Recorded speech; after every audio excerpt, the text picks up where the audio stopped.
நெல் குத்தும் போது பாடும் பாடல் வள்ளைப்பாட்டு. குழந்தைகளை உறங்க வைக்க பாடுவது தாலாட்டு பாடல். சிறுவர்கள் விளையாடும் போது பாடுவது விளையாட்டு பாடல். திருமணத்தின் போது பாடுவது திருமண பாடல். களை எடுக்கும் போது பாடுவது களை எடுப்பு பாடல். கதிர் அறுக்கும் போது பாடுவது கதிர் அறுப்பு பாடல்.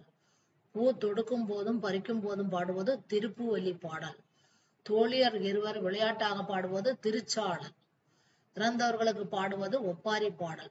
பயணம் செய்யும் போது பாடுவது தெம்மாங்கு பாடல். எண்ணிக்கையுடன் பாடுவது ஏற்றப்பாட்டு. பெண்கள் இரவில் வரும் நிலவை ஆணாக பாவித்து பாடுவது இராவண்டை. ஆண்கள் மட்டும் அடிக்கும் கும்மி உயிர் கும்மி. பெண்கள் இணைந்து அடிப்பது கும்மி கும்மி பாடல். மீனவர்கள் பாடுவது அம்பா பாடல். கோயில் விழாக்களில் பாடுவது வில்லு பாடல். குறவர் பாடுவது குறத்தி பாடல்.